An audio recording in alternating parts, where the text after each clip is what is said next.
Salut à tous, nouvelle vidéo en fait de l'actu de la semaine. On va la faire finalement de la même manière, je trouve que c'est assez sympa, tu me diras ce que tu en penses, on peut je pense pas faire mieux, c'est-à-dire que tu as l'incrustation en totalité, tu peux la lire parce que moi je l'ai déjà lu et je vais en tirer vraiment que les choses intéressantes. Je suis désolé, on est dans la voiture, samedi, pour le calme, il fait encore dégueulasse, c'est juste vraiment pas terrible. Donc l'actu de la semaine, la plus grosse actu, c'est au final le Tesla Model 3 restylé donc en promotion. J'en ai parlé, il est à 43 000 euros, moins 4 000, ça le fait à 39 000. Et on n'a pas l'information en fait du leasing sur le site internet, donc il faut certainement appeler son TA. Si tu n'as pas de parrain, ben, je veux bien être ton parrain.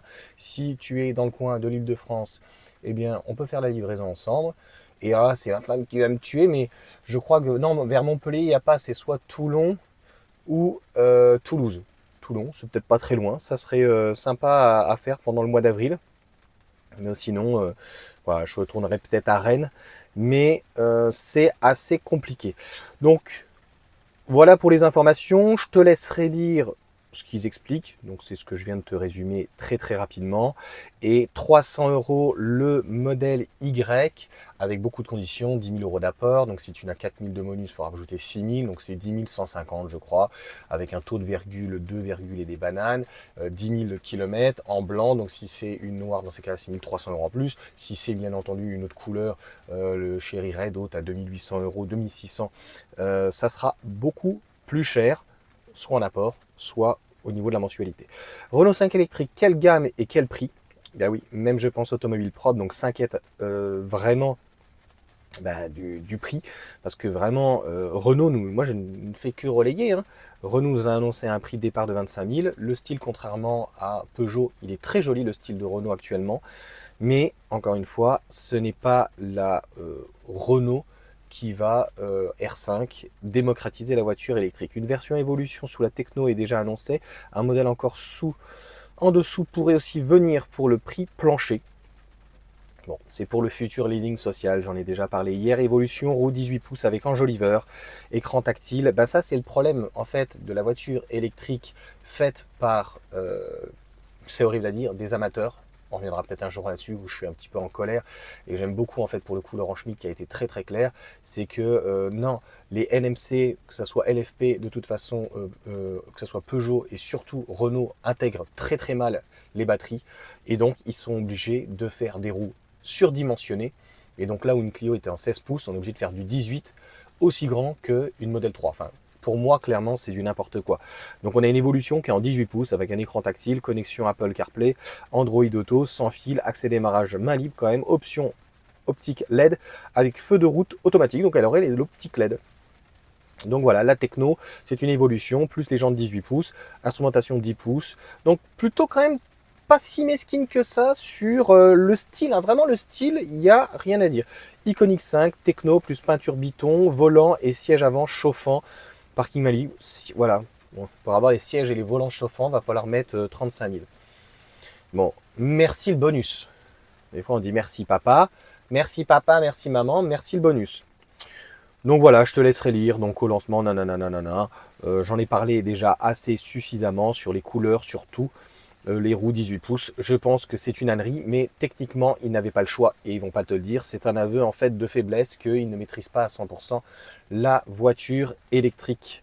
Obligé donc de monter trop haut la caisse.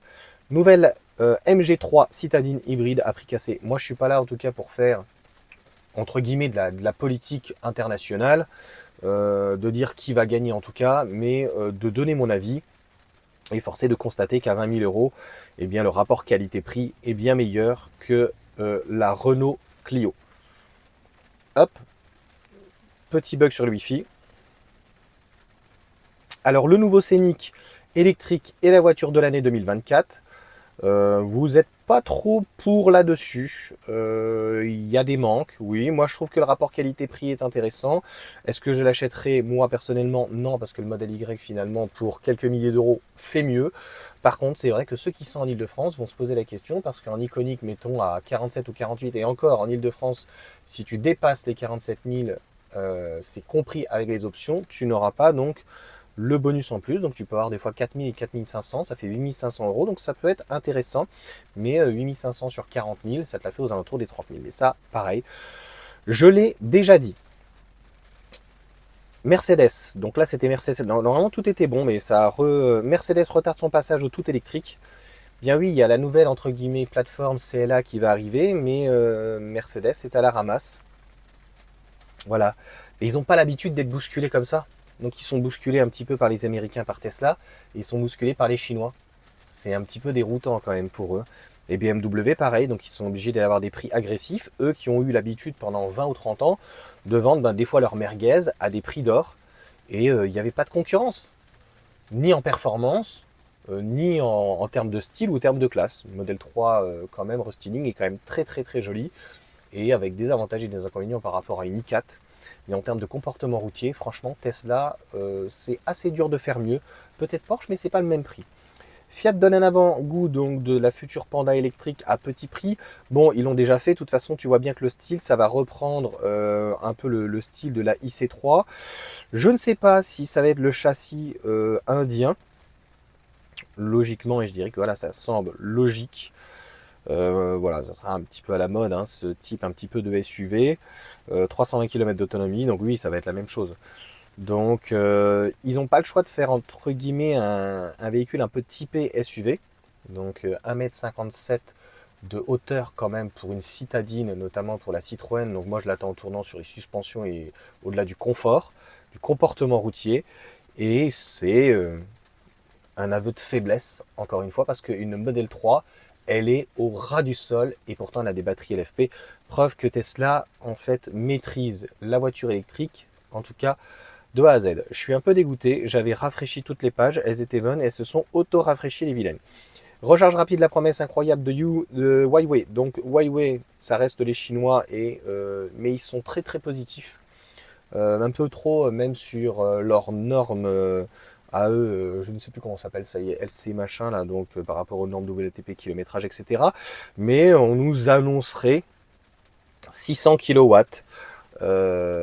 C'est assez fou. Donc on attend, mais il va falloir regarder de plus en plus les Chinois. De toute façon, toutes les batteries sont pratiquement faites en Chine et ils ont énormément d'avance.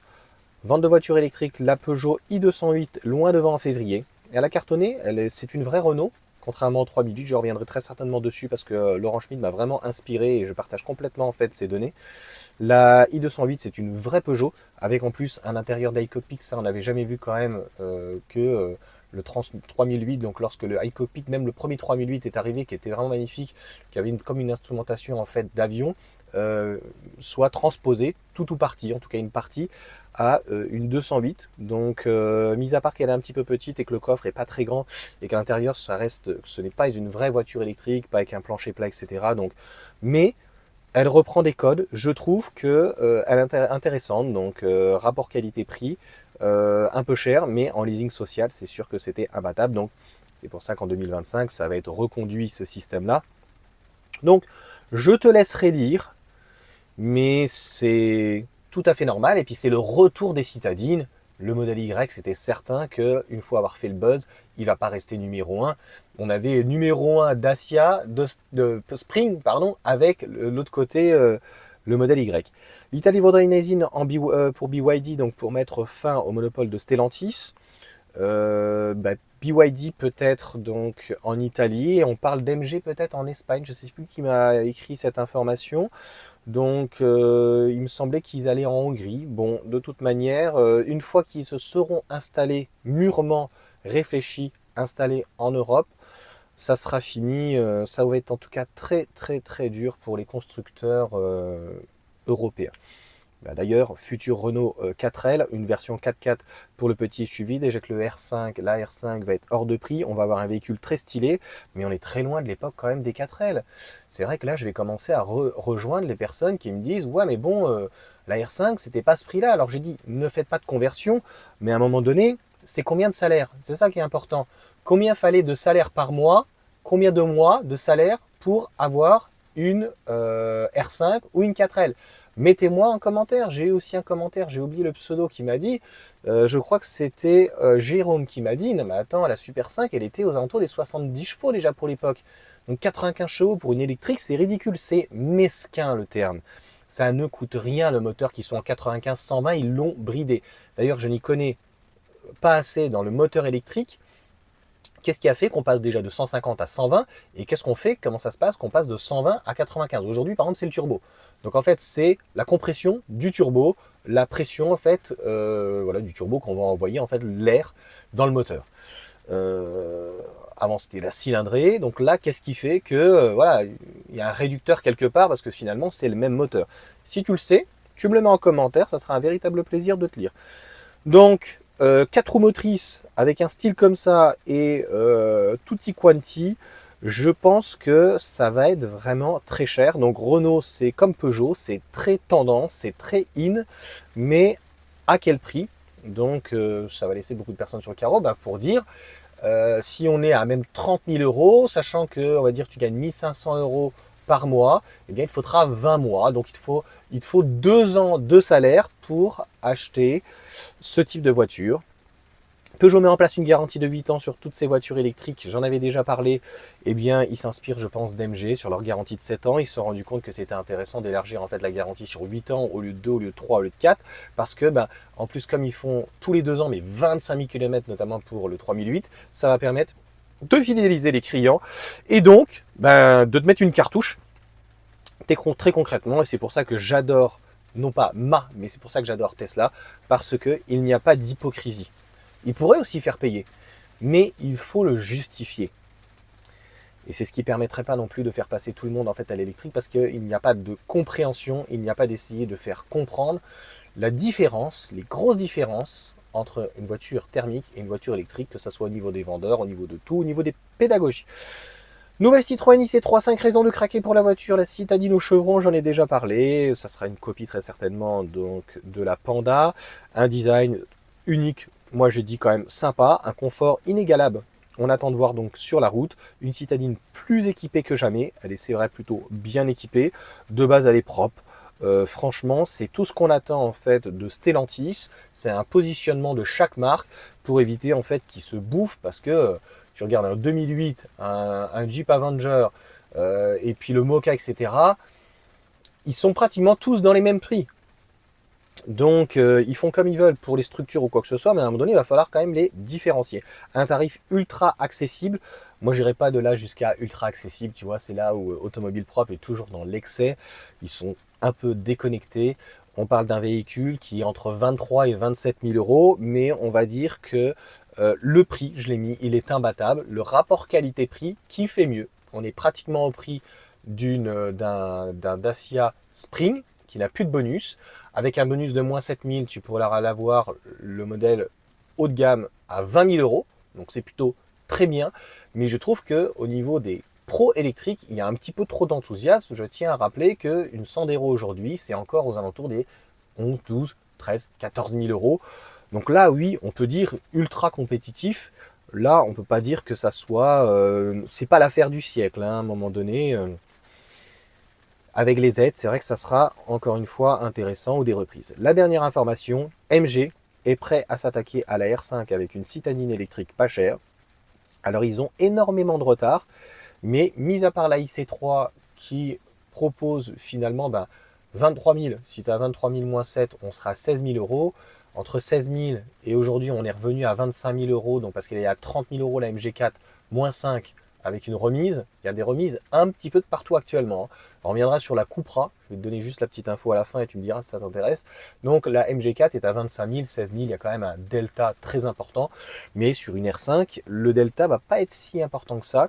Et concrètement, moi choisir entre une MG4 et une R5, le style c'est très bien, j'adore le style, mais à un moment donné il faut regarder le côté pratique, la praticité quand même d'un véhicule, et c'est ce qu'on demande en fait aujourd'hui à un véhicule électrique.